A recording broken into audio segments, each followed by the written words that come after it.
Hey everybody, how's it going? Man, I hope you're having a fantastic day today. And let's do this. Let's rejoice and be glad. It's the day the Lord has made, and we can always find something to rejoice about and be glad.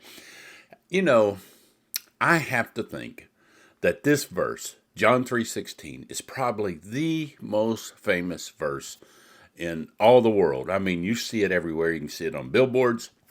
You can drive down the interstate and a farmer will have it out on a fence post. You can probably, maybe it's the first verse you learned in Sunday school. And it is just one of those verses. I can rattle it off just like it was nothing and it's the King James Version. but there's another translation that I really like. I'll share with you in a minute. But for God so loved the world that he gave his only begotten Son, that whosoever should believe in him should not perish, but have everlasting life. Oftentimes I'll even quote this verse when I'm doing a microphone check to make sure that we got good sound. And so it is just one of those verses. And we often look at it and we think, man, that just really, that's God saying that he loves this world that is lost.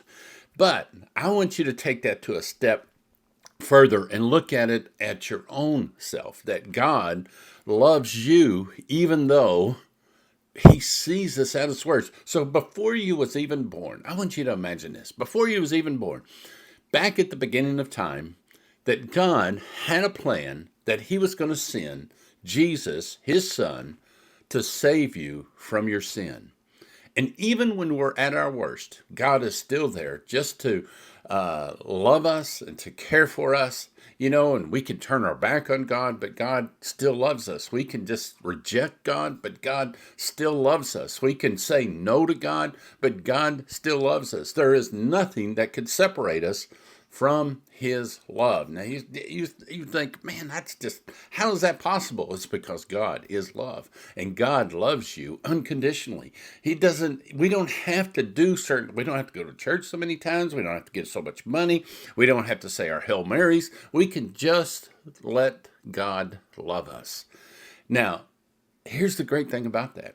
When you feel abandoned, when you feel rejected, when you feel that nobody in this world gives one flip about you, God loves you. And God loves you unconditionally.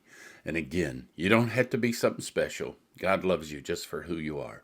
He created you. Isn't that a wonderful thing to think about? He made you just so he could love you. Wow, what a wonderful thing to think about. And so today, if you're feeling down, if you're feeling a little blue, man, just know that you can rest in God's love, that he just loves you so much. For God so loved the world.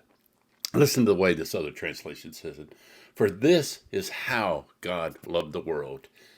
He gave his one and only Son. Man, what a powerful thing to think about. What a wonderful thing to think about. So here on Fantastic Friday, let's rejoice and be glad because God loves us with an unconditional love. God bless you. Man, I hope that helps you out today. See you next time. Bye.